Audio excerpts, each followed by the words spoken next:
Izin pergi mudik namun lama tak kembali. Ternyata suamiku justru menikah lagi dengan pelakor yang dulu ribut denganku.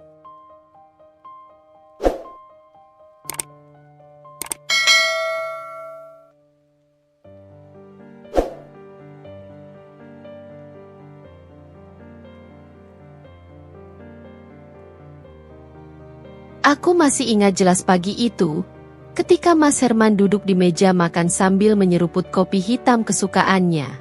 Matanya sibuk menatap layar ponselnya, jemarinya lincah mengetik sesuatu. Aku mengamatinya dari dapur, merasa ada yang berbeda dari biasanya. Sejak beberapa bulan terakhir, dia memang lebih sering asyik dengan ponselnya, sering tersenyum sendiri saat membaca pesan, dan kerap pergi keluar rumah dengan alasan pekerjaan. Aku mencoba menepis pikiran buruk yang mulai mengganggu, tapi perasaanku tak bisa bohong, ada sesuatu yang sedang ia sembunyikan dariku. "Kapan mau berangkat ke kampung, Mas?" tanyaku sambil menyajikan nasi goreng di hadapannya. Dia mendongak sekilas, meletakkan ponselnya di meja, lalu menghela napas. "Besok pagi. Aku udah pesan tiket kereta," jawabnya santai. Aku terdiam sejenak, berharap dia akan menanyakan apakah aku dan anak-anak ingin ikut. Tapi nyatanya, dia hanya kembali menyesap kopinya, seakan perjalanannya ke kampung hanyalah urusan pribadinya, bukan bagian dari kehidupan kami sebagai keluarga. Aku pun memberanikan diri bertanya, "Aku ikut ya, Mas? Sudah lama nggak ke kampung halaman?" Ekspresi Mas Herman langsung berubah. Matanya menatapku dengan ragu, seolah aku baru saja mengusulkan sesuatu yang sulit diterima. "Nggak usah, Din. Kasihan anak-anak, perjalanan jauh pasti melelahkan buat mereka. Kamu di rumah saja, jaga rumah.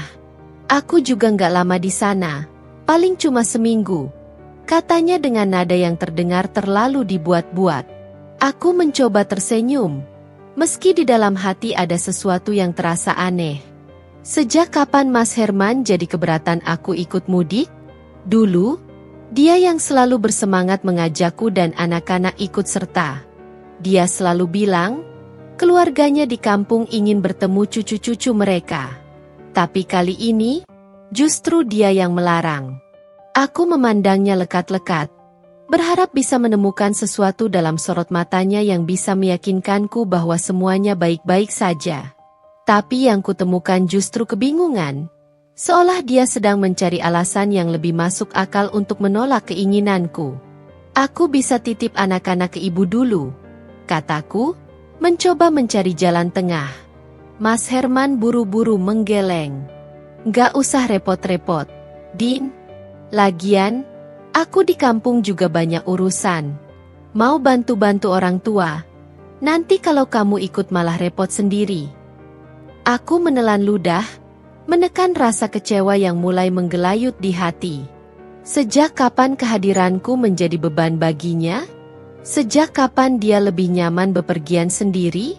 Aku tidak ingin berpikiran buruk, tapi semakin aku memikirkannya, semakin perasaan itu menjadi-jadi. Malam harinya, aku sengaja tidak langsung tidur. Aku ingin melihat apakah ada sesuatu yang mencurigakan dari Mas Herman sebelum keberangkatannya.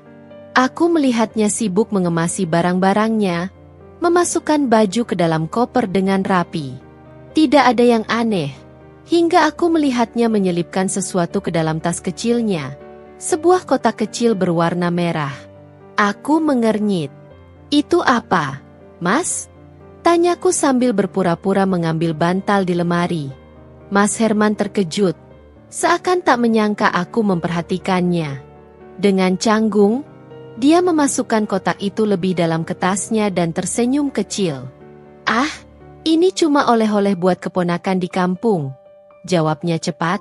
Aku ingin bertanya lebih lanjut, tapi aku tahu Mas Herman tidak akan memberikan jawaban yang jujur. Aku hanya bisa memendam pertanyaan itu di dalam hati, sambil berusaha mengabaikan firasat buruk yang terus menghantuiku. Keesokan paginya, aku mengantar Mas Herman sampai ke depan rumah. Dia tampak tergesa-gesa, seolah ingin segera pergi sebelum aku bisa mengajukan lebih banyak pertanyaan.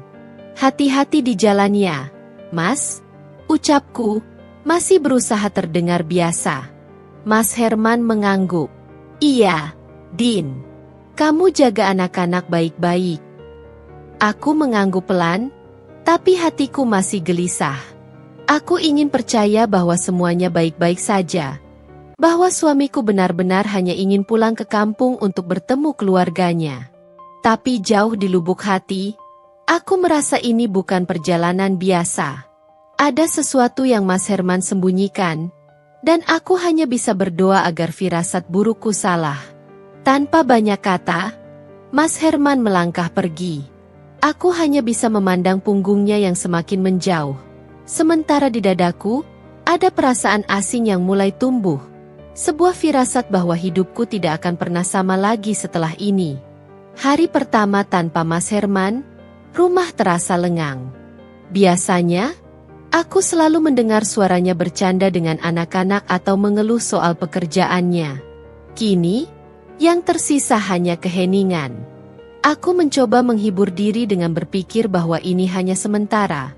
Bahwa dalam beberapa hari lagi, dia akan pulang dan semuanya kembali normal.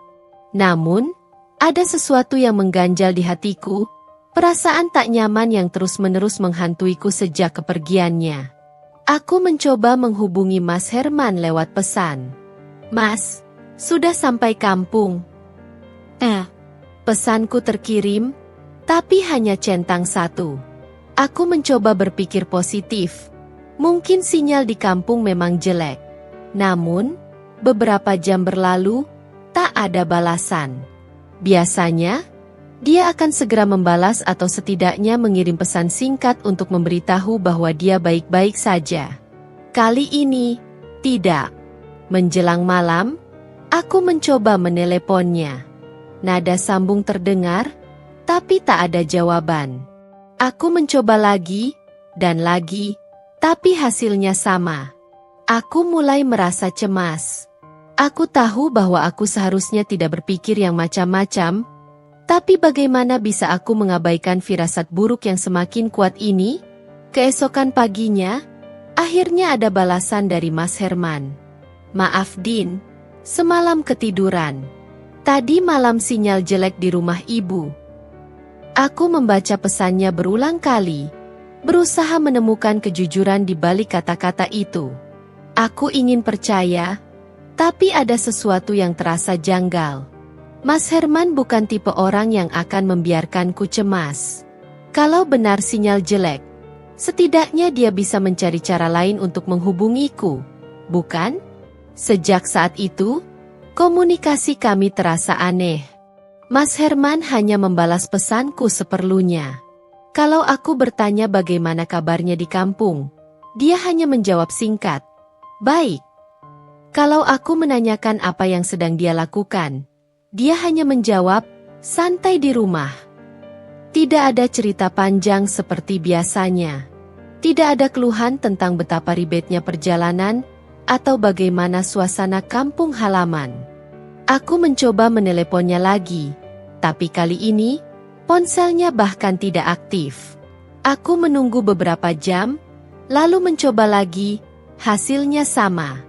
Aku mulai gelisah. Aku tidak ingin berpikir buruk, tapi firasatku semakin menguat. Aku pun mencoba menghubungi mertuaku untuk memastikan keberadaan Mas Herman, apakah sudah sampai di kampung ketika hari Lebaran. Setelah beberapa kali nada sambung, akhirnya ibu mertua mengangkat telepon. "Assalamualaikum, Bu." Sapaku, mencoba terdengar ceria. "Waalaikumsalam, Dinda. Ada apa, Nak?" Aku ragu sejenak, lalu bertanya, "Mas Herman bagaimana, Bu? Dia sehat?"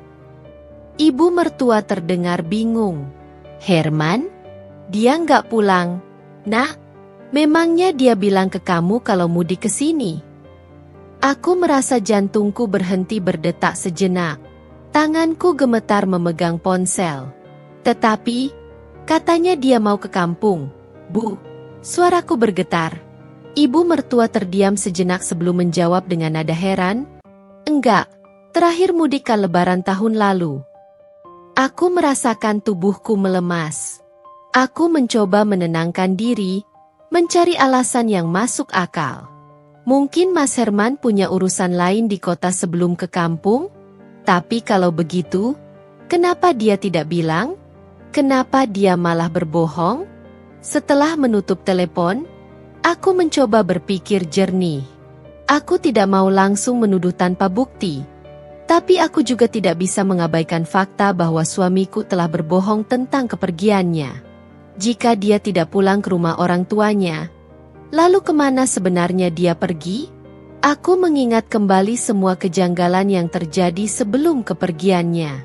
Cara dia menolak ajakanku untuk ikut. Bagaimana dia tampak gelisah ketika aku bertanya tentang isi tasnya. Dan kini, kebohongan tentang tujuannya. Lebaran tahun ini adalah lebaran yang paling menyakitkan. Aku tidak bersama suamiku, dan aku tidak tahu di mana keberadaan suamiku. Perasaan sakit mulai menjalar di hatiku. Aku ingin percaya bahwa semua ini hanya kesalahpahaman.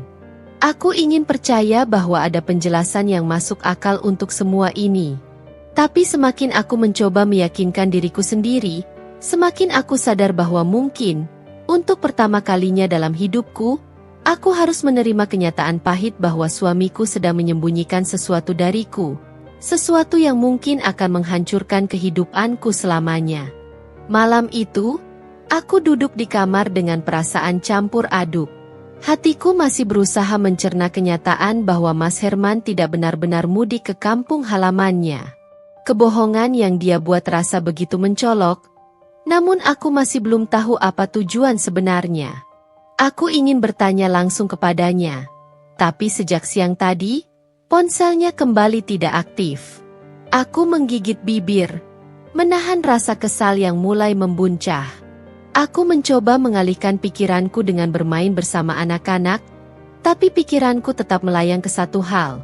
Di mana sebenarnya Mas Herman sekarang? Aku tidak bisa mengusir kegelisahan ini begitu saja. Semakin aku mencoba berpikir jernih, semakin aku sadar bahwa ada sesuatu yang besar sedang terjadi di belakangku. Satu hari setelah Lebaran, saat malam semakin larut dan anak-anak sudah tertidur, aku kembali mengecek ponselku. Tidak ada pesan dari Mas Herman. Aku menghela napas panjang dan menaruh ponsel di meja samping tempat tidur. Namun, tepat saat aku hendak memejamkan mata, ponselku bergetar. Aku segera meraihnya, berharap itu pesan dari Mas Herman.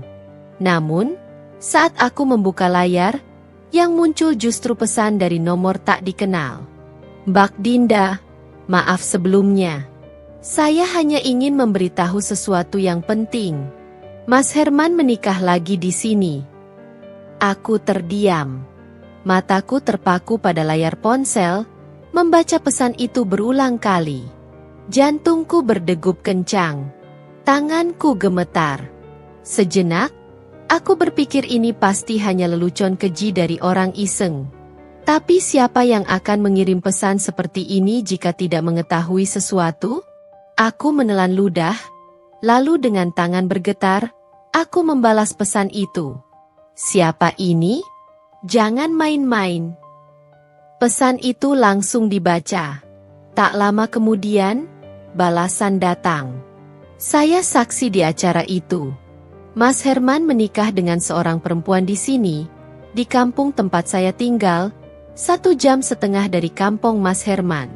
Kalau Mbak tidak percaya, saya bisa kirimkan buktinya. Dunia serasa berhenti berputar. Aku bisa merasakan jantungku berdetak begitu keras, seolah akan meledak kapan saja. Aku ingin menyangkalnya, ingin berpikir bahwa ini semua hanya fitnah, hanya kesalahpahaman. Tapi instingku berkata lain. Sejak awal, ada begitu banyak tanda-tanda yang menunjukkan bahwa ada sesuatu yang tidak beres. Dengan napas tercekat, aku mengetik balasan, kirimkan buktinya. Aku menunggu dengan gelisah, tanganku menggenggam ponsel erat. Beberapa menit kemudian, Ponselku bergetar lagi. Kali ini bukan pesan teks, melainkan foto-foto. Dengan perasaan berat, aku membuka satu persatu gambar yang masuk. Dan di sanalah kenyataan pahit itu terpampang jelas. Mas Herman, mengenakan beskap pengantin, duduk bersanding dengan seorang wanita asing dalam balutan kebaya putih. Mereka tersenyum bahagia, sementara di sekitar mereka, terlihat keluarga dan para tamu yang turut merayakan. Ada pelaminan, ada seserahan, ada prosesi ijab kabul yang berlangsung. Ini bukan sekadar pertemuan keluarga, ini adalah sebuah pernikahan. Pernikahan suamiku dengan wanita lain. Aku menutup mulut, menahan isakan yang hendak keluar. Air mataku menggenang tanpa bisa kuhentikan. Aku ingin menyangkal apa yang kulihat. Ingin berpikir bahwa ini hanya editan, hanya rekayasa. Tapi foto-foto itu terlalu nyata, terlalu menyakitkan. Aku menggigit bibir, berusaha menahan gejolak emosi yang mulai membakar dada. Aku ingin berteriak, ingin mengamuk, ingin bertanya langsung pada Mas Herman apa maksud semua ini. Namun, aku tahu, dia tidak akan bisa memberikan jawaban yang bisa menyembuhkan rasa sakit yang kini merayapi hatiku. Aku kembali menatap foto-foto itu. Di satu foto, aku melihat tangan Mas Herman menggenggam tangan wanita itu, menandatangani buku nikah. Di foto lain, terlihat momen saat dia menyematkan cincin di jari wanita itu. Aku menelan kepedihan yang seolah menghimpit dadaku. Tanganku bergetar saat mengetik pesan balasan. Terima kasih sudah memberitahu saya. Orang itu membalas dengan cepat. Saya tidak tega melihat Mbak dibohongi. Mbak berhak tahu. Saya juga punya video akad nikahnya jika Mbak mau melihat. Aku terdiam, merasa seluruh tubuhku lemas. Aku tidak tahu apakah aku sanggup melihat video itu. Foto-foto saja sudah cukup untuk menghancurkan dunia yang selama ini kupercayai. Aku menutup mata, mencoba mengatur napas. Aku tidak tahu apa yang harus kulakukan sekarang. Aku ingin marah, ingin mengonfrontasi Mas Herman, tapi aku juga sadar bahwa tidak ada gunanya. Dia sudah membuat keputusan. Dia telah memilih untuk mengkhianatiku. Di dalam hatiku, aku tahu satu hal, ini adalah akhir dari kepercayaan yang selama ini kujaga. Dan mungkin, ini juga awal dari akhir pernikahanku. Aku duduk terpaku di pinggir ranjang, menatap kosong ke layar ponsel yang masih menampilkan foto-foto pernikahan Mas Herman dengan perempuan lain. Setiap detail dalam gambar itu terasa menusuk, seakan-akan mereka bukan sekadar foto, melainkan belati yang mengiris hatiku perlahan-lahan. Aku ingin berpikir ini hanya mimpi buruk, bahwa saat aku bangun besok pagi, semuanya akan kembali seperti semula. Mas Herman akan pulang, tersenyum seperti biasa, dan berkata bahwa dia hanya pergi sebentar ke kampung. Tapi aku tahu, ini bukan mimpi. Ini kenyataan yang harus kutelan meski terasa begitu pahit. Aku merasakan air mata mulai mengalir tanpa bisa kutahan. Dadaku terasa sesak, nafasku berat.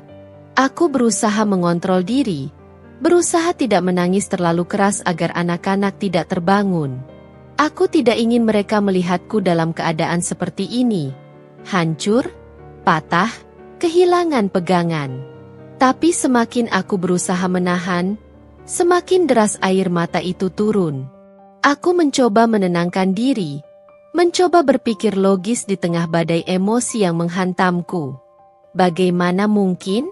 Bagaimana bisa suamiku sendiri, pria yang selama ini kuberi seluruh kepercayaanku, tega melakukan ini? Bagaimana dia bisa menikah lagi tanpa sepengetahuanku? Sejak kapan dia merencanakan semua ini? Apa dia sama sekali tidak memikirkan aku dan anak-anak? Aku menggigit bibir, menahan gejolak amarah yang mulai membakar dada. Aku mengingat kembali semua kebohongan yang ia ucapkan sebelum pergi. Bagaimana dia melarangku ikut, bagaimana dia beralasan bahwa dia hanya akan tinggal sebentar, Bagaimana dia bilang akan menemui orang tuanya di kampung? Semua itu hanya alibi.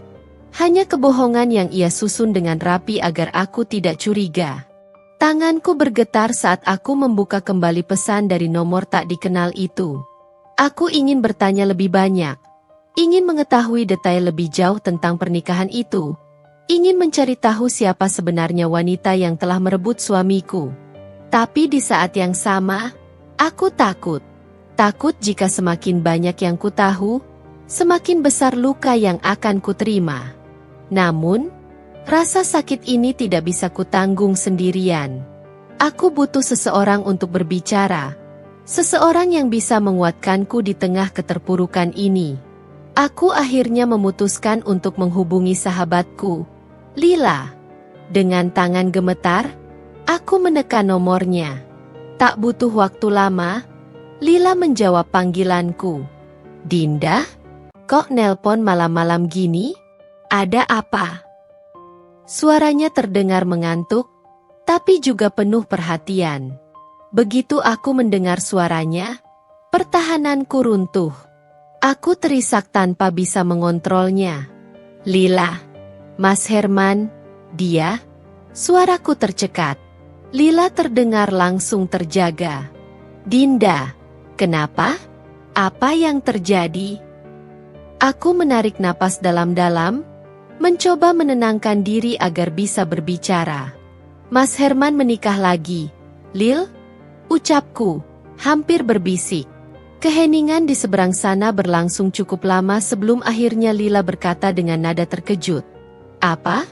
Dinda, kamu serius? Aku mengangguk meski dia tak bisa melihatnya. Aku baru saja dikirimi foto-fotonya. Dia menikah di sana, di kampung yang bahkan bukan kampung halamannya. Lila mengumpat pelan. Dinda, ya Tuhan, aku nggak percaya ini. Herman yang kita kenal? Herman yang selalu bilang kalau dia setia? Ya Allah, Din. Aku mengusap air mataku, meskipun air mata itu terus mengalir. Aku juga nggak percaya. Lil, aku nggak tahu harus bagaimana sekarang. Lila menghela napas panjang. Suaranya terdengar bergetar karena marah. Kamu harus tenang dulu, Din.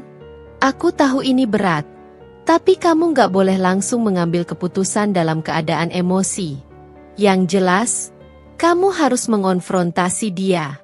Dia nggak bisa lolos begitu saja setelah melakukan ini padamu. Aku mengepalkan tangan, menahan gejolak emosi yang membakar. Tapi bagaimana? Dia bahkan nggak bisa dihubungi. Dia memblokir aku atau memang sengaja mematikan ponselnya. Aku sudah coba telepon mertuaku, dan mereka bilang dia tidak pulang ke rumah. Lila terdiam sejenak sebelum berkata, itu berarti pernikahan ini dilakukan diam-diam, Din. Kalau orang tuanya saja nggak tahu, kemungkinan besar dia menikah tanpa restu mereka. Aku merasakan dadaku semakin sesak. Jika benar demikian, maka itu berarti Mas Herman benar-benar telah membohongiku sepenuhnya. Dia bukan hanya menyembunyikan hal ini dariku, tetapi juga dari keluarganya sendiri. Dinda, Lila berkata dengan nada hati-hati. Kalau kamu mau, aku bisa datang ke rumah besok. Kamu nggak boleh sendirian menghadapi ini. Kita cari cara bareng-bareng. Aku mengangguk, meski air mataku masih belum berhenti. Iya, Lil, aku butuh kamu di sini. Setelah menutup telepon, aku kembali terduduk di ranjang, masih memegang ponsel erat-erat. Malam semakin larut, tapi aku tahu aku tidak akan bisa tidur. Bagaimana bisa aku tidur sementara hidupku yang selama ini kukira baik-baik saja, kini hancur berkeping-keping dalam sekejap?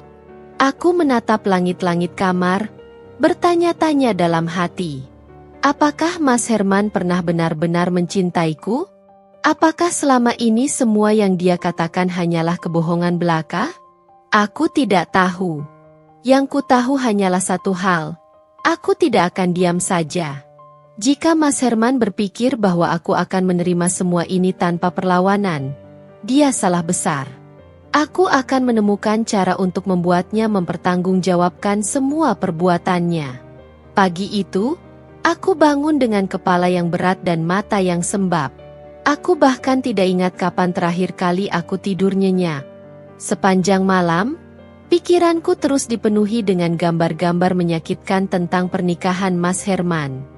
Aku masih berharap ini semua hanya kesalahpahaman, sebuah mimpi buruk yang akan segera berakhir.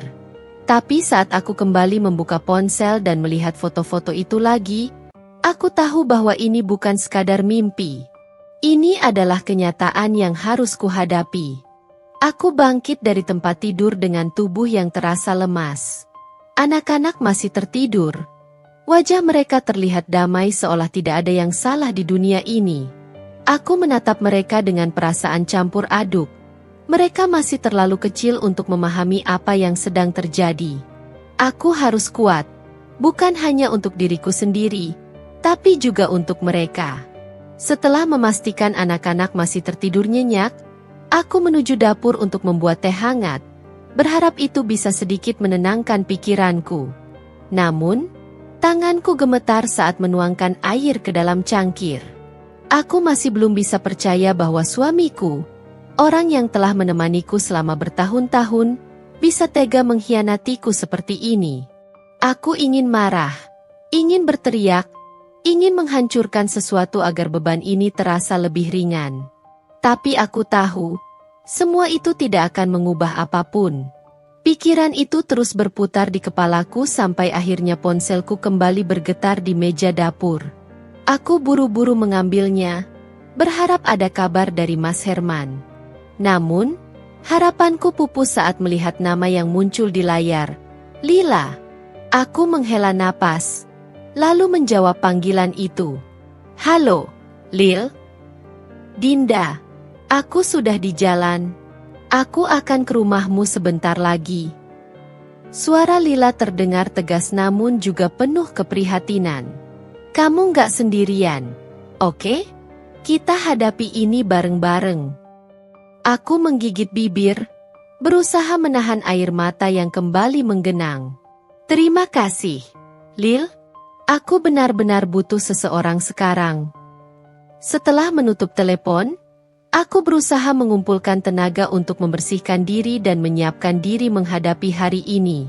Aku tidak tahu apa yang akan terjadi selanjutnya. Tapi aku sadar aku harus mulai bergerak. Aku tidak bisa hanya duduk diam dan membiarkan rasa sakit ini menguasaiku. Sekitar setengah jam kemudian, suara motor berhenti di depan rumah. Aku membuka pintu dan melihat Lila turun dari motornya dengan wajah penuh keprihatinan. Begitu melihatku, dia langsung menghampiri dan memelukku erat. Aku nggak percaya dia tega melakukan ini. Din, bisiknya. Aku menelan ludah, berusaha menahan tangis yang kembali ingin pecah. Aku juga nggak percaya. Lil, aku nggak tahu harus mulai dari mana. Lila melepaskan pelukannya dan menatapku serius. Kita harus cari tahu semuanya. Din, kamu nggak bisa cuma diam dan menerima semua ini tanpa perlawanan. Kita harus tahu siapa perempuan itu, bagaimana mereka bisa menikah, dan yang paling penting, kita harus dapat kepastian langsung dari Mas Herman. Aku mengangguk lemah. Tapi bagaimana? Dia bahkan gak bisa dihubungi. Ponselnya mati sejak kemarin. Lila terdiam sejenak, lalu berkata, kita cari dia, Din. Kita cari tahu di mana dia sebenarnya. Aku menatap Lila dengan mata membelalak. Maksudmu? Kita pergi ke tempat dia menikah. Lila mengangguk mantap. Iya. Kalau dia nggak mau bicara, kita datangi dia langsung. Aku nggak mau kamu terus dihantui pertanyaan tanpa jawaban. Kita harus tahu kebenarannya dengan mata kepala sendiri. Aku menggigit bibir. Hatiku berkecamuk. Aku takut. Aku tidak tahu apakah aku siap untuk menghadapi kenyataan yang lebih menyakitkan. Tapi di sisi lain, Aku juga tidak bisa terus berada dalam ketidakpastian seperti ini. Aku harus tahu kebenarannya. Aku menarik napas dalam-dalam, mencoba mengumpulkan keberanian. Baiklah, Lil. Kita pergi. Tanpa menunda waktu, aku segera membeli tiket pesawat untuk ke sana sambil bertanya orang yang kemarin menghubungiku di mana alamat pasti Mas Herman menikah lagi. Penerbanganku jatuh pada hari esok. Aku segera menyiapkan beberapa barang sementara Lila membantu memastikan anak-anak aman di rumah bersama tetangga yang bisa dipercaya. Aku tidak ingin mereka ikut dalam perjalanan ini, karena aku sendiri belum tahu apa yang akan kutemukan di sana. Esok harinya, aku menuju bandara bersama Lila dengan hati yang tak menentu. Perjalanan ditempuh selama 2 jam. Aku mencoba menyiapkan hatiku untuk apapun yang akan kutemukan di sana. Setelah perjalanan yang terasa begitu lama, akhirnya kami tiba di sebuah desa yang disebutkan dalam pesan anonim yang kuterima semalam. Desa itu terlihat tenang, jauh dari hiruk-pikuk kota. Tapi bagianku, tempat ini membawa badai yang siap menghancurkan segalanya. Kami menghentikan taksi yang kami sewa dari bandara di depan sebuah rumah besar yang tampaknya menjadi tempat acara pernikahan. Kami belum sempat turun dari taksi ketika seorang wanita keluar dari rumah itu. Wanita itu muda, cantik, dan masih mengenakan sisa riasan pengantin di wajahnya, terlihat seperti baru melayani tamu pengantin. Aku tahu. Aku tidak perlu bertanya siapa dia. Dia adalah wanita yang kini menjadi istri kedua Mas Herman. Aku dan Lila turun dari taksi. Saat mata kami bertemu, aku melihat keterkejutan di wajahnya. Namun, aku juga melihat sesuatu yang lain, rasa bersalah. Aku menelan ludah, mencoba mengontrol emosiku. Tapi sebelum aku bisa berkata apa-apa, pintu rumah terbuka kembali dan seorang pria keluar. Pria itu adalah Mas Herman. Dan saat itu juga, aku tahu, tidak ada jalan untuk kembali. Aku harus menghadapi semua ini, seberapapun sakitnya. Darahku terasa membeku saat melihat sosok Mas Herman berdiri di ambang pintu. Dia mengenakan kemeja putih yang sedikit kusut, wajahnya tampak tegang, dan matanya membelalak saat melihatku. Aku bisa melihat dengan jelas kepanikan yang terpancar dari sorot matanya. Seolah dia tidak pernah membayangkan bahwa aku akan datang mencarinya ke tempat ini. Tubuhku terasa limbung. Kaki-kakiku gemetar, tapi aku memaksa diriku untuk tetap berdiri tegak. Aku tidak akan menunjukkan kelemahanku di hadapannya. Aku ingin melihat bagaimana dia akan menjelaskan ini semua. Aku ingin tahu, apakah dia masih punya keberanian untuk menatap mataku setelah semua kebohongan yang dia buat? Wanita yang berdiri di sampingnya, yang kini aku tahu adalah istri barunya, terlihat gelisah. Dia melirik Mas Herman dengan tatapan cemas, seolah bertanya apakah dia harus tetap di sana atau masuk ke dalam rumah. Namun, aku tidak peduli padanya sekarang. Fokusku hanya pada satu orang, suamiku. Aku melangkah maju, menatapnya tajam. Jadi ini alasanmu, Mas? Suaraku bergetar, bukan karena takut, tapi karena amarah yang mulai membara di dalam dadaku. Ini alasan kenapa kamu gak mau aku ikut mudik? Kenapa kamu tiba-tiba menghilang dan mematikan ponselmu? Mas Herman tidak langsung menjawab. Dia menelan ludah, lalu mengalihkan pandangannya ke arah lain. Seakan dia berharap jika dia tidak menatapku, maka aku akan menghilang begitu saja. Tapi aku tidak akan pergi sebelum mendapatkan jawaban. Lila, yang berdiri di sampingku, bersedekap dengan ekspresi tajam. Ayo, Herman, jelaskan semuanya. Jangan hanya diam seperti pengecut. Aku melihat rahangnya mengeras, seolah menahan sesuatu. Lalu, dengan suara yang nyaris tak terdengar, dia akhirnya membuka mulut. Dinda, aku bisa jelaskan semuanya. Aku tertawa sinis. Oh, benar? Kamu bisa jelaskan? Jadi menurutmu, pernikahan ini masih butuh penjelasan? Apakah foto-foto yang aku terima semalam tidak cukup jelas? Atau kamu masih ingin berbohong lagi? Aku bisa melihat Mas Herman semakin gelisah. Dia melirik ke arah wanita di sampingnya, yang kini menundukkan kepala, seakan malu atau takut. Dadaku semakin sesak melihat itu. Aku ingin tahu, apakah dia juga tahu bahwa suamiku sudah punya istri dan anak sebelum menikah dengannya? Atau apakah dia juga telah dibohongi? Aku mendekat, menatap mata Mas Herman dengan tatapan yang tajam. Jawab aku, "Mas, kenapa?" Suaraku lebih rendah, tapi penuh dengan luka. "Kenapa kamu tega melakukan ini padaku? Pada anak-anak kita?" Mas Herman menghela napas berat. Aku bisa melihat perasaan bersalah di wajahnya, tapi itu tidak membuatku lebih tenang. "Dinda, aku nggak pernah berniat menyakitimu," katanya pelan. Aku jatuh cinta lagi." Jatuh cinta lagi. Kata-kata itu terasa seperti pisau yang menyayat jantungku.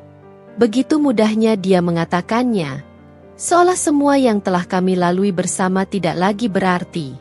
Seolah pernikahan kami, perjuangan kami, dan keluarga kecil yang telah kami bangun bisa disingkirkan begitu saja hanya karena dia jatuh cinta lagi.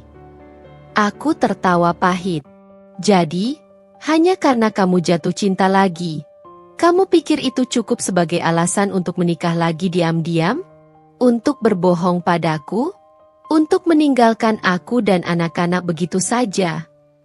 Mas Herman mengusap wajahnya dengan frustrasi. "Dinda, aku takut bilang sama kamu. Aku tahu kamu pasti akan marah. Tapi aku juga nggak bisa mengabaikan perasaanku." Aku menggertakkan gigi. "Dan kamu pikir dengan menikahinya diam-diam, itu akan membuat semuanya lebih baik? Apa kamu sadar bahwa kamu bukan hanya mengkhianati aku, tapi juga keluarga kita? Kamu telah mengkhianati anak-anakmu sendiri, Mas." Dia terdiam. Matanya sedikit berkaca-kaca. Tapi aku tidak peduli. Aku ingin dia merasakan setidaknya sebagian dari rasa sakit yang aku rasakan saat ini. Lila, yang sejak tadi mendengarkan dengan wajah marah, akhirnya angkat bicara. "Mas Herman, aku nggak habis pikir sama kamu. Kalau memang kamu ingin menikah lagi, kenapa nggak ngomong terus terang? Kenapa harus pakai kebohongan? Apa kamu tahu betapa hancurnya Dinda saat tahu semua ini?"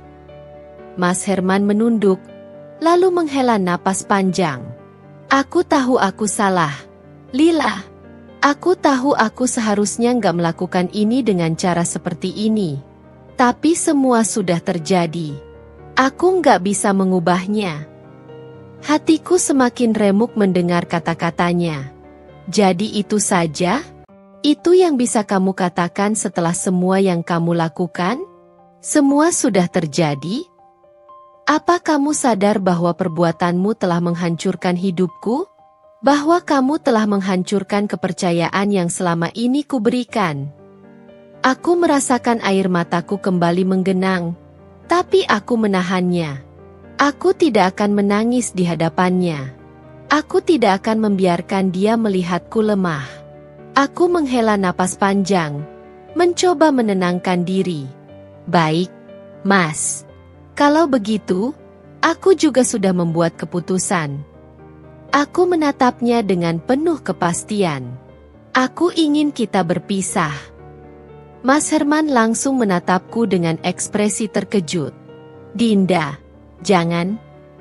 Aku mengangkat tangan, menyuruhnya diam. "Jangan berikan aku alasan, Mas.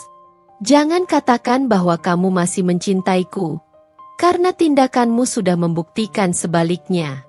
Aku tidak bisa, dan tidak akan, bertahan dalam pernikahan di mana aku hanya menjadi pilihan kedua."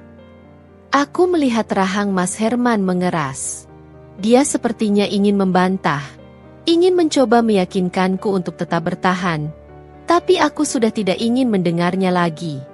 Aku sudah cukup terluka. Aku menatap wanita di sampingnya untuk pertama kalinya dengan penuh keberanian. Aku tidak tahu apakah kamu sadar bahwa dia sudah menikah sebelum dia menikahimu. Tapi sekarang kamu tahu. Aku menarik napas. Semoga kamu siap dengan konsekuensinya. Wanita itu menunduk, tidak berkata apa-apa. Aku kemudian menoleh ke Lila. Ayo kita pergi, Lil. Aku sudah mendapatkan jawabanku. Tanpa menunggu jawaban, aku membalikkan badan dan berjalan menuju motor Lila. Langkahku terasa berat, tapi aku tahu ini yang terbaik. Aku tidak bisa terus terjebak dalam pernikahan yang penuh kebohongan. Saat aku naik ke taksi lagi, aku mendengar suara Mas Herman memanggilku. Dinda, tolong. Tapi aku tidak menoleh. Untuk pertama kalinya, aku memilih diriku sendiri. Aku memilih untuk meninggalkan seseorang yang sudah tidak lagi memperjuangkanku. Pikiranku masih dipenuhi oleh wajah Mas Herman. Ekspresinya saat aku mengucapkan kata berpisah terus terbayang di kepalaku. Aku bisa melihat keterkejutan dan kepanikan di matanya. Seakan dia baru menyadari bahwa perbuatannya telah menghancurkan segalanya. Tapi aku tidak peduli lagi. Aku sudah cukup menderita. Aku sudah cukup menunggu. Kini saatnya aku memilih diriku sendiri. Lila tidak berkata apa-apa selama perjalanan. Mungkin dia tahu aku butuh waktu untuk mencerna semuanya. Tapi aku bisa merasakan kehadirannya yang memberi ketenangan. Di saat dunia seolah berantakan, dia tetap ada di sisiku. Menjadi sandaran yang kupastikan akan selalu kubutuhkan. Saat itu juga, kami memutuskan untuk langsung pulang dan membeli tiket pesawat. Setelah perjalanan panjang, akhirnya kami tiba di rumahku. Rumah yang dulu terasa hangat dan penuh kebahagiaan, kini terasa begitu hampa. Aku turun dari motor dengan langkah gontai, dan Lila segera menyusulku, menggenggam tanganku erat. Din, kamu yakin bisa sendirian malam ini? Tanyanya. Nada suaranya penuh kekhawatiran.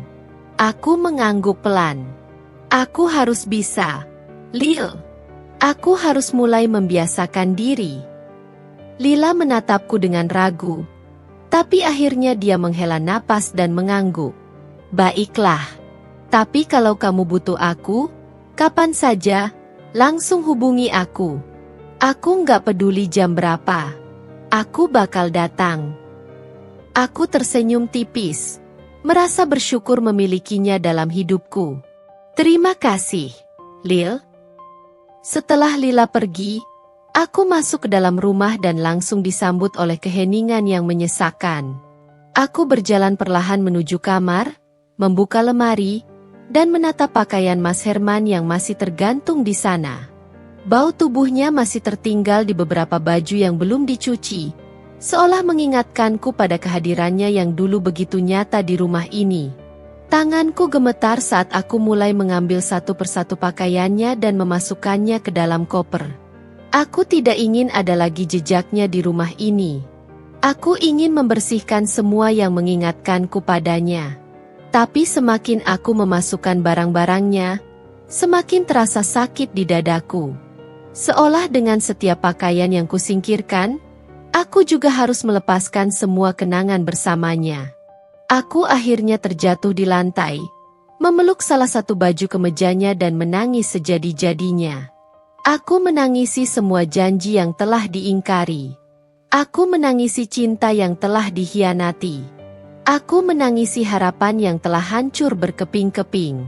Tapi di sela-sela isakan itu, aku sadar bahwa tangisan ini bukan tanda kelemahan. Ini adalah langkah pertama untuk melepaskan. Aku tahu, perjalanan ini masih panjang. Luka ini masih akan terasa menyakitkan untuk waktu yang lama. Tapi aku juga tahu bahwa aku akan bangkit. Aku akan membangun hidupku kembali bersama anak-anakku, meski tanpa Mas Herman di dalamnya. Malam itu, aku menjemput anak-anakku yang kemarin Lila titipkan ke tetangga dan memastikan mereka tertidur dengan lelap. Lalu aku memutuskan untuk menulis sesuatu di buku harian yang sudah lama tidak kusentuh. Aku ingin menuangkan semua rasa sakit yang kurasakan, bukan untuk meratapi, tapi untuk mengingatkan diriku sendiri bahwa aku pernah melalui ini semua, dan aku akan keluar sebagai pemenang. Aku membuka halaman kosong dan mulai menulis. Hari ini, aku kehilangan seseorang yang pernah kucintai. Tapi mungkin, aku juga telah menemukan seseorang yang selama ini aku abaikan, diriku sendiri. Pagi datang begitu cepat setelah malam yang penuh dengan tangis dan pergulatan batin. Meski mataku bengkak dan wajahku terasa berat, aku tahu aku tidak bisa terus-terusan tenggelam dalam kesedihan. Hari-hari selanjutnya harus kutempuhi dengan lebih banyak ketegaran. Aku harus bisa lebih kuat, karena hidup tidak akan berhenti hanya karena rasa sakit yang sedang kurasakan. Anak-anak butuh ibunya. Dan aku butuh untuk kembali berdiri, melangkah ke depan, dan meninggalkan masa lalu yang penuh kepahitan ini. Aku duduk di meja makan, memandang 2 cangkir kopi yang kutaruh di hadapanku. Satu untukku, satu lagi untuk Mas Herman. Cangkir yang kini terasa kosong, tak lagi terisi kehangatan. Aku merasakan betapa sunyinya rumah ini, betapa hampa perasaan yang menyelimuti setiap sudutnya. Setiap langkah di lantai kayu, setiap suara detak jam dinding, semua terasa begitu berbeda. Tidak ada lagi suara tawa Mas Herman, tidak ada lagi langkahnya yang terburu-buru menuju pintu, tidak ada lagi suara teleponnya yang selalu membuatku khawatir. Semua itu kini tinggal kenangan. Namun, seiring dengan keheningan yang mencekam ini, ada sesuatu yang perlahan mulai tumbuh dalam diriku. Keinginan untuk menyusun kembali kepingan hidup yang hancur. Aku tidak bisa hidup dalam bayang-bayang masa lalu. Aku harus menemukan cara untuk melanjutkan hidup, untuk menjalani hari-hari dengan lebih baik, lebih bahagia, dan lebih mandiri. Hari itu, aku memutuskan untuk mengurus perceraian. Mas Herman beberapa kali masih mencoba menghubungiku, namun aku tidak pernah memikirkannya. Aku tidak akan memberikan kesempatan Mas Herman untuk menginjakan kaki ke rumah ini lagi setelah pengkhianatannya. Aku tak menyangka, Lebaran kali ini adalah lebaran terakhirku bersamanya. Beberapa minggu setelah perceraian selesai, aku memutuskan untuk membersihkan rumah. Tidak hanya secara fisik, tapi juga emosional. Aku mulai dengan menyapu lantai, mengelap meja, dan merapikan segala sesuatu yang selama ini terabaikan. Aku merasa seperti membersihkan semua kenangan yang membebani, meski itu tidak semudah yang aku harapkan. Setiap benda yang aku sentuh, seolah membawa kembali bayangan-bayangan tentang Mas Herman. Namun, aku bertekad untuk terus bergerak. Tiba-tiba, pintu depan terdengar diketuk pelan. Aku membuka pintu dan menemukan Lila berdiri di sana dengan wajah khawatir. "Din, gimana kabarmu? Aku bawa makan siang buat kamu," katanya sambil tersenyum lembut. Aku tersenyum tipis. "Terima kasih, Lil. Masih agak lelah, tapi aku akan baik-baik saja." Lila masuk dan meletakkan nampan berisi nasi dan lauk di atas meja makan. Dia duduk di sebelahku, lalu memandangku dengan tatapan penuh empati. "Dinda, aku tahu ini nggak mudah buat kamu. Aku tahu kamu merasa hancur, dan itu wajar. Tapi kamu harus ingat satu hal, kamu nggak sendiri. Aku ada di sini. Kita bisa melewati ini bareng-bareng." Aku mengangguk pelan, mencoba mencerna kata-katanya. Betapa beruntungnya aku memiliki sahabat seperti Lila, yang selalu ada saat aku membutuhkan seseorang untuk berbicara, untuk mendengarkan. Meski begitu, aku merasa masih banyak yang harus kutemui dalam diriku sendiri. Aku butuh waktu untuk benar-benar menerima kenyataan ini, untuk benar-benar melepaskan dan melangkah maju.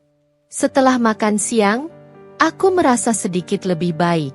Setidaknya perutku tidak kosong, dan sedikit energi mulai mengalir kembali. Lila mengajakku untuk pergi ke taman dekat rumah.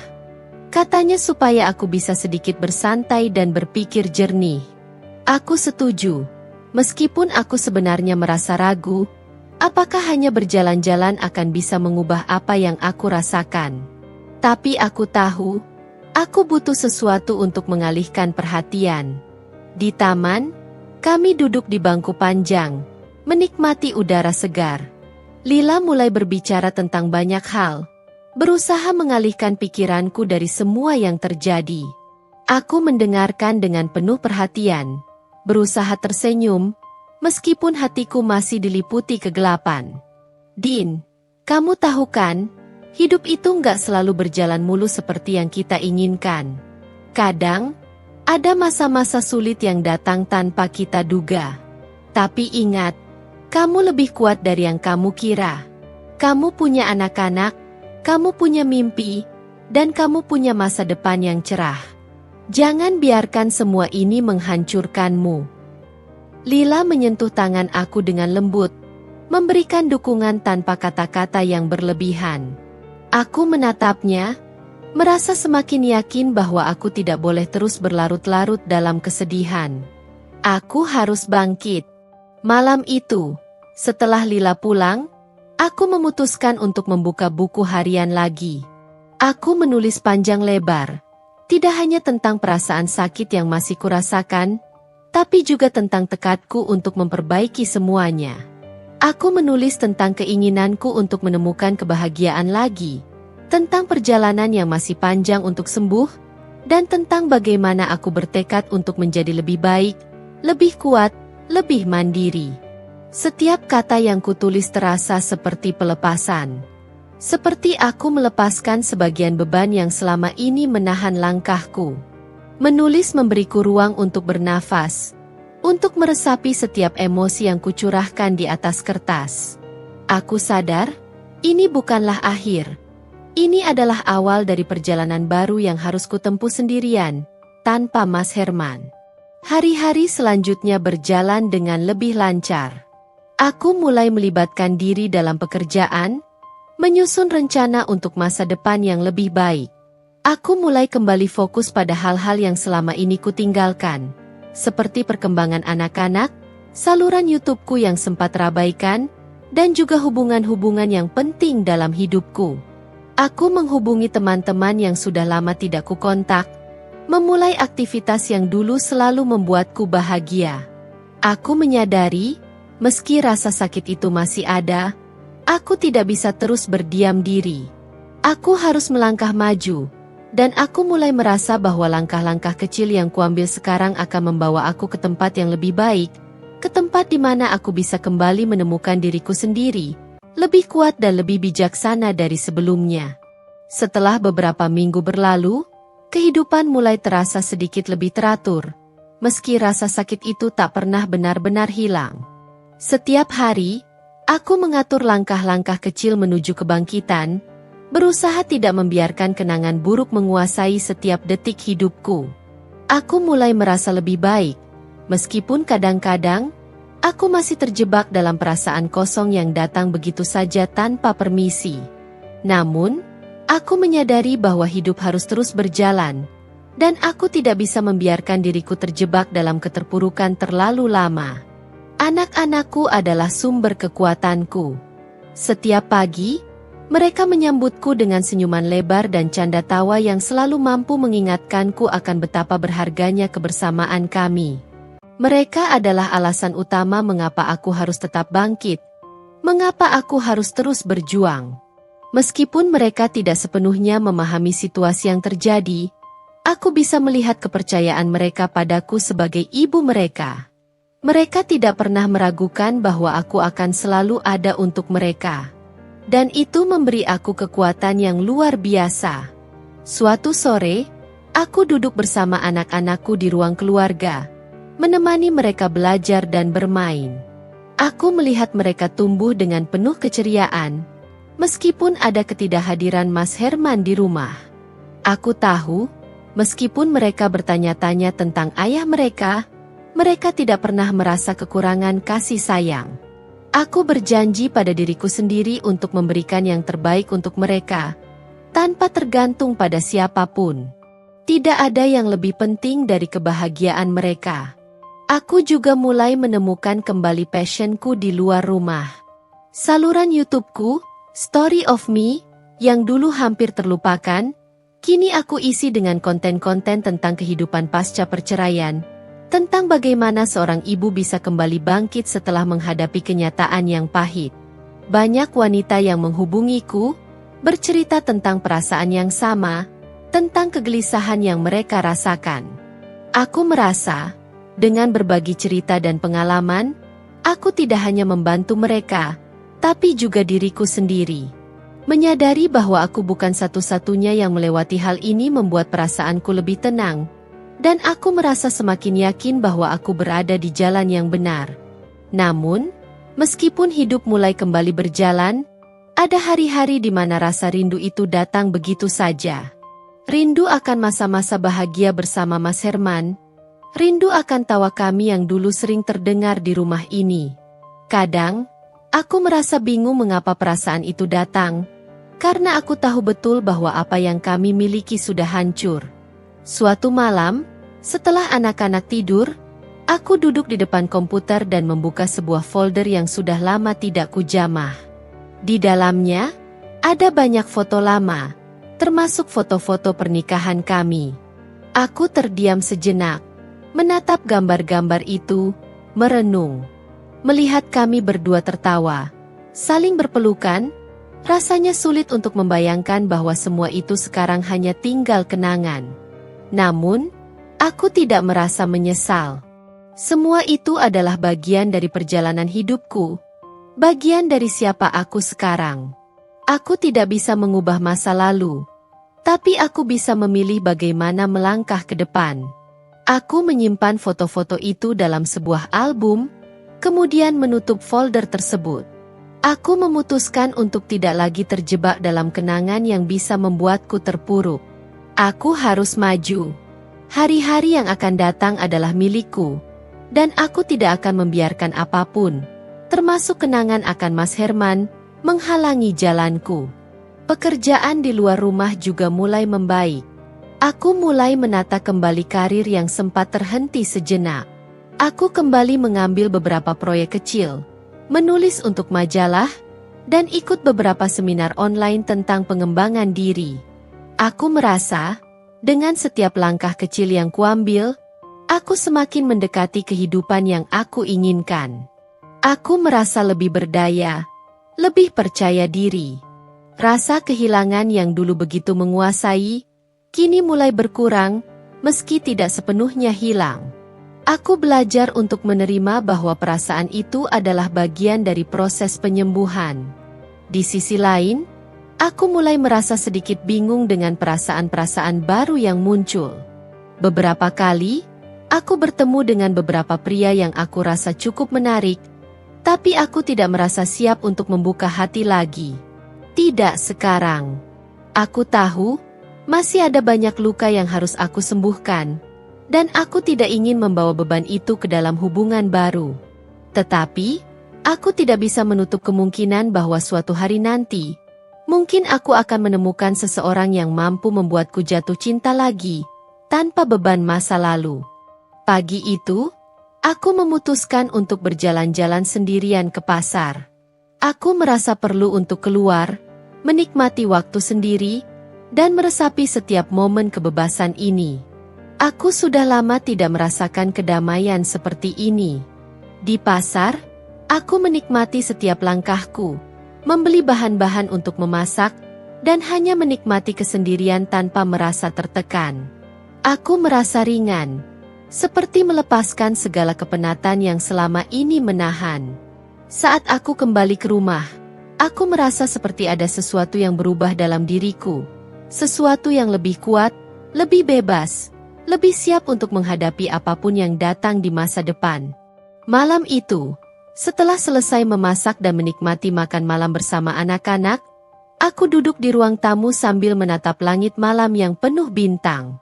Aku merasa bahwa meskipun segalanya berubah, meskipun aku telah kehilangan banyak hal, aku tetap memiliki sesuatu yang jauh lebih berharga, diriku sendiri dan masa depan yang penuh harapan. Aku tahu, perjalanan ini belum berakhir. Mungkin ada lebih banyak ujian yang akan datang, lebih banyak air mata yang akan tumpah, tapi aku sudah siap untuk menghadapinya. Aku tidak lagi takut pada apa yang akan terjadi. Aku sudah belajar untuk melepaskan, untuk menerima kenyataan, dan untuk percaya bahwa kebahagiaan sejati datang bukan dari orang lain, tetapi dari dalam diriku sendiri. Pagi yang cerah menyapa, membawa harapan baru bagi hidupku yang perlahan kembali stabil. Setiap langkah yang kutempuh terasa lebih ringan sekarang, meskipun kadang aku masih teringat akan segala yang telah hilang. Mas Herman, pernikahan kami, bahkan harapan-harapan yang pernah aku bangun, semuanya terasa seperti bayangan yang sulit untuk aku lupakan. Tapi aku tahu, aku tidak bisa terus hidup di masa lalu. Kehilangan memang meninggalkan luka yang mendalam, tetapi di balik luka itu, aku juga belajar banyak hal tentang diriku sendiri, tentang kekuatan yang aku tidak pernah aku sadari sebelumnya. Hari-hari yang awalnya terasa begitu berat, kini mulai terasa lebih teratur. Aku bangun pagi dengan semangat baru, menyapa anak-anak dengan senyuman, dan menjalani hari-hariku dengan lebih percaya diri. Tentu saja, ada kalanya perasaan kesepian datang tanpa diundang, terutama di malam hari ketika rumah terasa begitu sunyi tanpa Mas Herman. Namun, aku mulai menerima kenyataan bahwa hidup ini tidak selalu berjalan seperti yang kita harapkan. Terkadang, kita harus melepaskan hal-hal yang kita cintai, untuk memberi ruang bagi yang lebih baik, untuk diri kita sendiri. Ini adalah waktuku untuk berinvestasi pada diriku sendiri, untuk menjadi versi terbaik dari diriku, bukan hanya sebagai ibu, tetapi juga sebagai wanita yang punya impian dan ambisi. Melalui banyak pertemuan dan diskusi, aku juga mulai belajar bahwa meskipun aku merasa hancur setelah perpisahan, ada banyak hal positif yang bisa aku ambil dari pengalaman ini. Aku belajar untuk lebih mengenal diri sendiri, untuk lebih menghargai kekuatan yang ada dalam diriku. Aku tidak lagi merasa takut untuk mengungkapkan pendapat, untuk berbicara tentang perasaan dan kebutuhan pribadiku. Di masa lalu, aku sering mengabaikan itu semua, terlalu fokus pada kebahagiaan orang lain, terutama suamiku. Namun sekarang, aku tahu bahwa aku juga berhak untuk bahagia, untuk mendapatkan perhatian dan kasih sayang yang layak aku terima. Proses pemulihan ini bukanlah perjalanan yang mudah. Ada banyak kali aku merasa ingin menyerah, ingin kembali ke zona nyaman di masa lalu. Namun, ketika aku memandang anak-anak, aku tahu aku tidak bisa kembali. Mereka adalah motivasiku, alasan aku untuk terus berjuang. Aku ingin memberi mereka kehidupan yang lebih baik, yang penuh cinta dan ketenangan. Suatu hari, aku menerima pesan singkat dari seorang teman lama, Della. Ia mengundangku untuk ikut serta dalam sebuah acara wanita yang berbicara tentang pemberdayaan diri dan kebangkitan setelah krisis. Awalnya, aku ragu. Aku tidak merasa siap untuk berbicara di depan orang banyak, apalagi tentang pengalaman pribadi yang begitu menyakitkan. Tapi Della meyakinkanku bahwa ini akan menjadi kesempatan bagus untuk berbagi dan belajar dari pengalaman orang lain. Setelah berpikir panjang, akhirnya aku memutuskan untuk mengikutinya. Aku merasa ini adalah langkah kecil yang bisa membuka pintu-pintu baru dalam hidupku. Hari itu, aku mengenakan pakaian terbaik yang aku punya, berusaha untuk tampil percaya diri meski hatiku masih penuh dengan keraguan. Namun, begitu aku memasuki ruangan acara, aku merasakan kehangatan yang luar biasa. Semua peserta tampak saling mendukung, berbagi cerita dan pengalaman tanpa rasa takut untuk dianggap lemah. Aku merasa seolah aku bukan satu-satunya yang pernah jatuh, dan itu membuatku merasa lebih kuat. Ada banyak wanita di sana yang mengalami situasi serupa. Ada yang baru saja bercerai, ada yang kehilangan pekerjaan, atau bahkan ada yang baru saja kehilangan orang yang mereka cintai. Namun, di balik kesedihan mereka, aku melihat semangat untuk terus bangkit, untuk terus berjuang. Saat giliran aku untuk berbicara, aku merasa jantungku berdebar kencang. Aku takut akan mengungkapkan terlalu banyak. Takut akan menjadi lemah di hadapan orang banyak. Namun, aku mulai berbicara. Aku menceritakan kisahku. Bagaimana aku melalui masa-masa gelap setelah perpisahan. Bagaimana aku berjuang untuk menemukan kembali diriku yang hilang. Aku tidak tahu mengapa. Tetapi setiap kata yang kuucapkan terasa begitu melegakan. Aku bisa merasakan ikatan yang kuat dengan para peserta lainnya.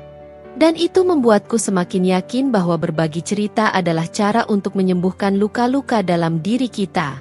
Setelah acara selesai, banyak wanita yang datang menghampiriku.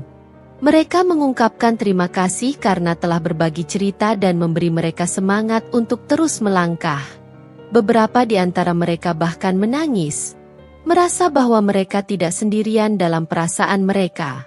Aku merasa begitu tersentuh, karena aku tahu bahwa cerita yang aku bagi bukan hanya untuk diriku sendiri, tetapi juga untuk mereka.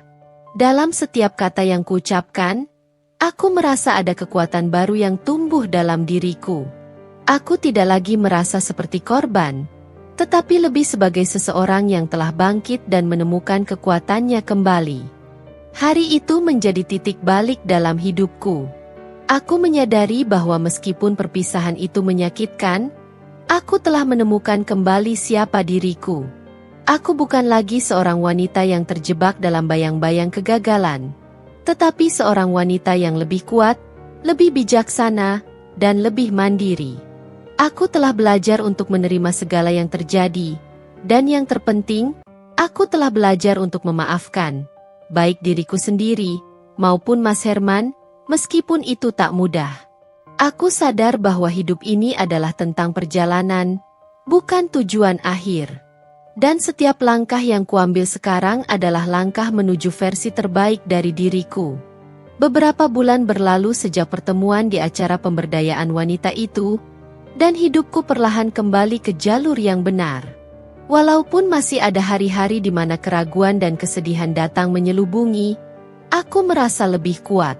Ada banyak momen di mana aku merasa bangga dengan diri sendiri, merasa bahwa aku telah melalui banyak ujian, dan kini siap untuk menjalani hidup dengan cara yang lebih baik.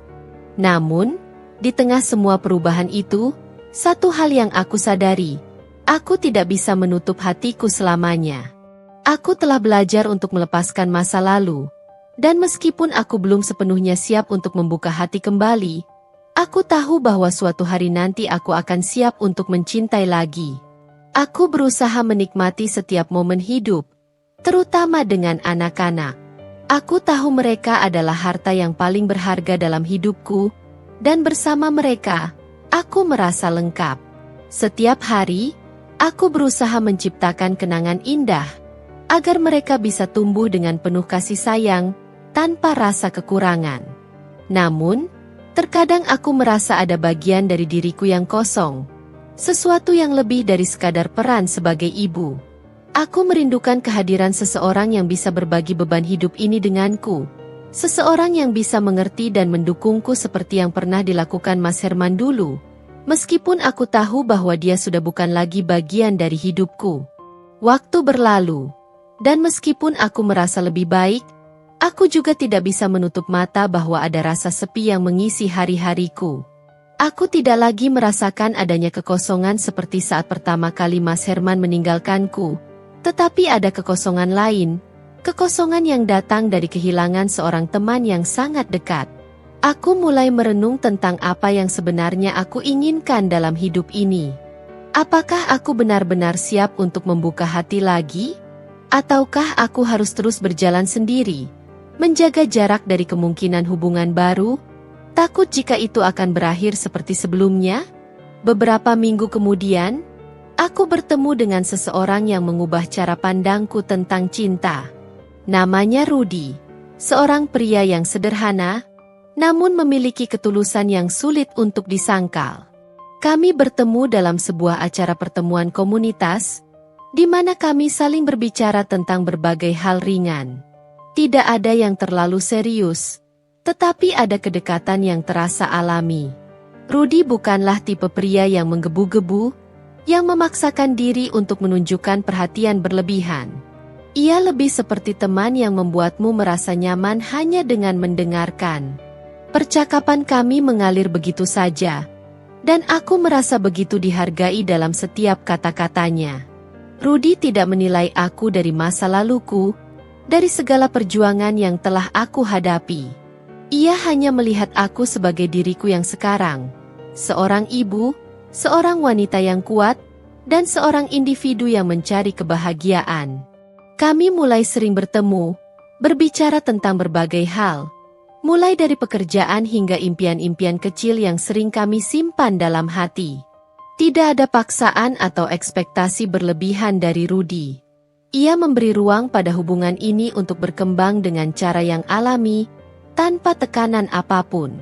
Aku merasa nyaman dengannya, lebih nyaman daripada yang pernah aku rasakan selama beberapa tahun terakhir. Rudy tidak mencoba menggantikan posisi Mas Herman, tetapi ia memberikan sesuatu yang berbeda, sesuatu yang aku rasa sudah lama hilang. Ia memberiku ruang untuk menjadi diriku sendiri, tanpa perlu merasa terikat pada masa lalu. Kami berbicara tentang masa depan, tetapi tidak dengan tekanan atau keinginan untuk segera berkomitmen. Semua terasa begitu alami dan mengalir. Tetapi aku merasa bahwa, perlahan-lahan, aku mulai membuka hati lagi. Aku mulai percaya bahwa cinta tidak harus sempurna, bahwa cinta bisa datang dalam bentuk yang tak terduga. Aku juga mulai menyadari bahwa, meskipun perjalanan ini penuh dengan rintangan, ada harapan baru yang menanti di depan. Dengan Rudy, aku merasa seperti kembali menemukan bagian dari diriku yang hilang, bagian yang penuh dengan harapan, cinta, dan keberanian untuk mencintai lagi. Tapi kali ini, aku tidak akan terburu-buru. Aku akan melangkah perlahan, dengan hati yang lebih bijaksana, dengan keyakinan bahwa hidup ini penuh dengan kemungkinan. Aku tidak tahu kemana hubungan ini akan membawa kami, tetapi aku tahu bahwa aku siap untuk menghadapinya. Dan yang lebih penting, aku tahu bahwa aku siap untuk mencintai lagi, untuk diriku sendiri dan untuk masa depan yang lebih cerah. Setelah beberapa waktu bersama Rudy, aku merasa seperti kembali mendapatkan bagian dari diriku yang sudah lama hilang. Awalnya, aku hanya ingin fokus pada diri sendiri, memberi waktu untuk menyembuhkan luka-lukaku, dan memastikan anak-anakku merasa aman dan bahagia. Namun, tak bisa dipungkiri bahwa kedekatan yang aku rasakan dengan Rudy mulai membuka pintu-pintu baru dalam hidupku. Kami mulai berbicara tentang banyak hal, mulai dari impian dan tujuan hidup hingga hal-hal kecil yang menyenangkan. Tanpa disadari, aku mulai merasa bahwa ada harapan baru yang tumbuh, sesuatu yang tidak bisa aku paksakan, tetapi yang datang dengan sendirinya. Setiap pertemuan dengannya terasa seperti sebuah pelajaran baru tentang kebahagiaan yang sederhana. Kami tidak terburu-buru, tidak ada tekanan untuk menentukan masa depan dengan cepat. Kami hanya menikmati setiap momen yang ada, berbagi tawa dan cerita, serta saling mendukung dalam perjalanan hidup masing-masing. Aku mulai merasa bahwa, meskipun aku masih merasa takut akan kemungkinan masa depan, Rudy memberiku rasa tenang yang selama ini aku cari. Namun, meskipun perasaan itu mulai berkembang, aku tidak bisa menutup mata pada kenyataan bahwa ada banyak hal yang harus aku hadapi sebelum bisa sepenuhnya membuka hati lagi. Aku masih berjuang dengan perasaan takut akan terluka, takut akan mengulang kesalahan yang sama. Terkadang, rasa takut itu datang begitu tiba-tiba, menguasai pikiranku, dan membuatku meragukan keputusan-keputusanku. Tapi kemudian aku menyadari bahwa ketakutan itu adalah bagian dari proses. Setiap langkah baru yang aku ambil adalah sebuah keberanian, dan tidak ada yang bisa mengukur keberanian itu selain diriku sendiri. Aku juga tidak bisa menutup mata bahwa anak-anakku mulai merasakan perubahan ini. Mereka mungkin tidak mengatakan apa-apa, tetapi aku bisa melihat perubahan di wajah mereka. Mereka lebih ceria, lebih tenang, Dan meskipun mereka tidak mengungkapkan perasaan mereka secara langsung, aku tahu bahwa mereka merasa nyaman dengan kehadiran Rudy dalam hidup kami. Kami mulai melakukan lebih banyak aktivitas bersama, menghabiskan waktu sebagai keluarga, dan aku bisa merasakan bahwa hubungan ini mulai tumbuh lebih dalam. Namun, di tengah kebahagiaan yang aku rasakan, ada juga rasa tanggung jawab yang besar di pundakku. Aku harus memastikan bahwa anak-anakku tetap menjadi prioritas utama dalam hidupku. Mereka adalah alasan utama aku tetap tegar selama ini, dan meskipun aku merasa senang dengan kehadiran Rudy, aku tidak ingin mengabaikan perasaan mereka. Setiap keputusan yang aku ambil harus mempertimbangkan mereka, karena mereka adalah bagian terpenting dari hidupku. Suatu hari, Rudy dan aku berbicara tentang masa depan. Kami duduk di taman, menikmati sore yang tenang, dan berbicara tentang impian-impian yang kami punya. "Dinda," katanya dengan suara lembut, "aku tahu kita tidak bisa terburu-buru, tapi aku ingin kamu tahu bahwa aku ada di sini. Aku ingin berjalan bersamamu, tidak hanya untuk sekarang, tetapi untuk masa depan." Aku menatapnya, mencoba memahami maksudnya. "Aku juga merasa nyaman denganmu, Rudy," jawabku dengan hati-hati. "Tetapi aku masih merasa takut. Takut jika aku membuat keputusan yang salah. Takut jika aku terlalu cepat melangkah. Aku tidak ingin mengecewakan anak-anakku. Aku tidak ingin melukai mereka lagi." Rudy menggenggam tanganku dengan lembut. "Aku mengerti, Dinda. Aku tidak akan memaksamu. Aku hanya ingin kamu tahu bahwa aku ada di sini, siap untuk mendukungmu, siap untuk menunggu sampai kamu siap. Aku ingin kamu merasa bahwa kamu tidak sendiri dalam perjalanan ini." Kata-kata Rudy membuat hatiku terasa hangat. Mungkin aku memang terlalu cepat menarik kesimpulan tentang perasaan ini. Aku mulai menyadari bahwa cinta bukanlah sesuatu yang harus dikejar atau dipaksakan. Cinta datang dengan sendirinya. Seperti halnya perasaan nyaman yang aku rasakan bersama Rudy. Kami tidak perlu terburu-buru untuk menentukan apapun. Kami hanya perlu memberi diri kami waktu untuk saling mengenal lebih dalam, tanpa tekanan atau ekspektasi yang berlebihan. Aku juga mulai belajar bahwa kebahagiaan itu bukan hanya tentang memiliki seseorang di samping kita, tetapi tentang memiliki kedamaian dalam diri sendiri. Aku mulai mencintai diriku lebih dalam, menghargai diriku lebih dari sebelumnya, dan menerima bahwa setiap langkah dalam hidup ini adalah proses yang harus dihargai. Aku tidak bisa hidup dengan bayang-bayang masa lalu, dan aku juga tidak bisa hidup dengan ketakutan akan masa depan. Aku harus berjalan di jalan yang aku pilih, dengan keyakinan bahwa aku bisa menghadapinya. Rudy memberikan aku ruang untuk tumbuh, untuk menjadi diriku sendiri, tanpa tekanan apapun. Kami tidak terburu-buru untuk membicarakan komitmen atau masa depan yang jelas, tetapi aku merasa ada potensi besar dalam hubungan ini. Aku merasa bahwa, meskipun kami belum tahu apa yang akan datang, kami bisa menghadapinya bersama, dengan hati yang terbuka dan penuh harapan. Setelah bertahun-tahun berusaha untuk menyembuhkan luka-luka hati, aku mulai menyadari bahwa setiap perbuatan yang kita lakukan, baik atau buruk, akan kembali kepada kita. Masa lalu mungkin telah tertinggal jauh di belakangku, tetapi karma tidak mengenal waktu. Beberapa bulan setelah aku menemukan kebahagiaan bersama Rudy, kabar mengenai Mas Herman mulai terdengar kembali. Awalnya, aku tidak ingin terlalu peduli, karena hidupku kini lebih damai tanpa kehadirannya. Namun, nasib terkadang membawa kita kembali pada kenyataan yang sulit diterima. Suatu pagi, aku menerima telepon dari seorang teman yang waktu itu memberitahuku kalau Mas Herman menikah lagi. "Bak Dinda, kamu sudah dengar tentang Mas Herman?" tanya temanku dengan suara yang terdengar cemas. Aku mengernyitkan dahi. "Apa yang terjadi padanya?" tanyaku. Meskipun aku sudah bisa menebak bahwa ini bukan kabar baik. "Dia sedang mengalami masalah besar," lanjut temanku. "Usahanya di kampung bangkrut, dan dia terlilit utang yang sangat banyak. Semua teman-teman lama, bahkan keluarganya, sudah menjauh darinya.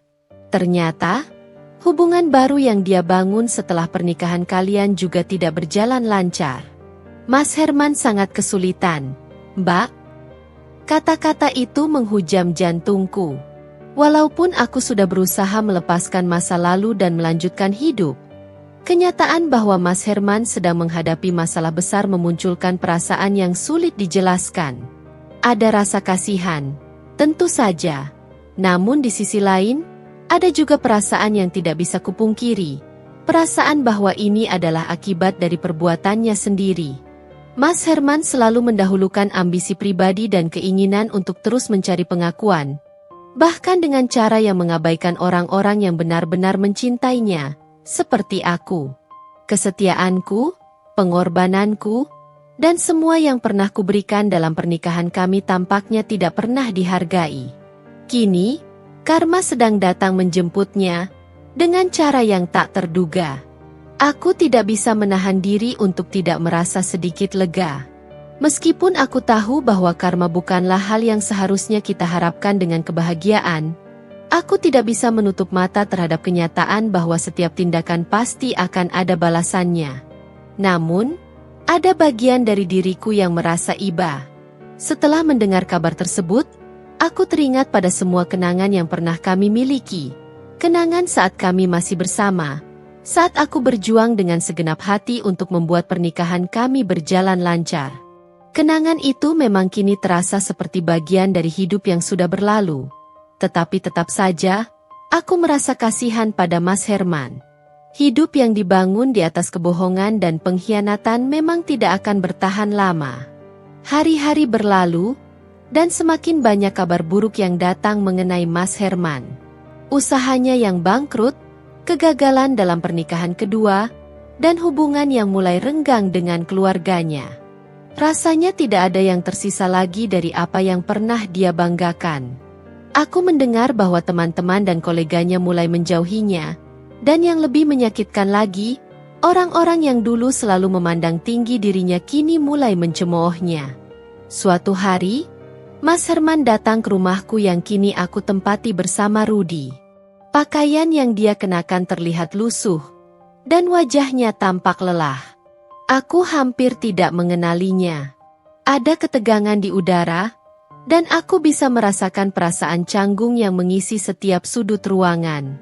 Aku tahu aku telah banyak membuat kesalahan, Dinda, katanya dengan suara yang terdengar lemah. Aku tidak pernah menghargaimu, dan aku sangat menyesal. Aku menatapnya lama, mencoba untuk memahami apa yang dia rasakan. Wajahnya yang dulu penuh dengan kebanggaan kini tampak kehilangan arah. Ada rasa kasihan yang muncul dalam diriku, tetapi juga rasa penolakan yang kuat. Aku bukan lagi wanita yang dulu, wanita yang selalu siap mengampuni segala kesalahan. Aku telah belajar banyak dari perjalanan hidupku, dan salah satu pelajaran terbesar adalah bahwa kebahagiaan dan kedamaian yang aku temukan kini tidak datang dengan harga murah. Itu datang dari proses penyembuhan, dari keberanian untuk melangkah jauh dari masa lalu, dan dari ketegasan untuk tidak kembali ke kehidupan yang penuh dengan pengkhianatan. Mas Herman, kataku pelan, suaraku lebih tenang dari yang aku kira. Aku tidak tahu apa yang kamu rasakan sekarang, dan aku tidak bisa memberi solusi untuk masalahmu. Tetapi satu hal yang perlu kamu tahu, aku sudah memaafkanmu jauh sebelum kamu datang kemari. Yang aku lakukan untuk diriku sendiri adalah melepaskan segala perasaan sakit itu. Aku sudah menemukan kebahagiaan yang sejati sekarang, dan itu tidak melibatkanmu. Mas Herman terdiam sejenak. Seakan menyadari bahwa apa yang dia dengar adalah kenyataan yang sulit diterima. Ada kepahitan di matanya, tetapi juga ada kejujuran yang mulai muncul. Dia tahu, perbuatannya yang dulu telah mengubah segala sesuatu, dan kini karma sedang menuntut bayarannya. Aku tidak merasa puas dengan penderitaannya, tetapi aku merasa bahwa ini adalah jalan yang harus dia tempuh untuk memahami betapa besar kesalahannya. Setelah pertemuan itu, aku tidak pernah lagi mendengar kabar dari Mas Herman. Aku menduga dia benar-benar mengasingkan diri, berjuang dengan beban yang telah ia ciptakan sendiri. Sementara itu, hidupku terus berjalan dengan Rudy dan anak-anak, penuh dengan kebahagiaan yang tulus. Meski terkadang perasaan kasihan muncul, aku tahu bahwa aku tidak bisa mengubah apa yang sudah terjadi. Karma adalah bagian dari kehidupan yang tidak bisa dihindari. Hari demi hari, aku semakin yakin bahwa segala keputusan yang aku ambil untuk melepaskan masa lalu, untuk berdamai dengan diriku sendiri, dan untuk mencintai lagi, adalah langkah yang benar. Tak peduli apa yang terjadi dengan Mas Herman, aku tahu bahwa karma telah menuntutnya dengan cara yang harus dia jalani. Aku hanya bisa melanjutkan hidupku dengan kebahagiaan yang kini aku miliki, dan itu sudah cukup untuk membuatku merasa damai. Saat aku menatap masa depan, aku merasa ada ketenangan yang menyelimuti diriku. Tidak ada lagi perasaan terjebak, tidak ada lagi kebimbangan yang mengganggu pikiranku. Aku tahu bahwa perjalanan hidup ini penuh dengan liku-liku, tetapi aku siap untuk melangkah maju. Aku sudah melalui banyak hal, dan aku tahu bahwa aku bisa melalui ini juga. Aku tidak bisa mengendalikan semua yang terjadi di luar diriku, tetapi aku bisa mengendalikan cara aku meresponsnya. Aku mulai menyadari bahwa kebahagiaan itu bukanlah sesuatu yang datang secara instan, tetapi sebuah proses panjang yang harus dijalani dengan penuh kesabaran dan pengertian. Aku tidak tahu apa yang akan terjadi di masa depan, tetapi aku tahu bahwa aku siap untuk menerima setiap kemungkinan yang ada, dengan hati yang lebih bijaksana dan penuh harapan. Dan yang lebih penting, aku tahu bahwa aku tidak lagi sendirian dalam perjalanan ini. Rudy ada di sini, dan bersama-sama, kami akan menghadapi apapun yang datang.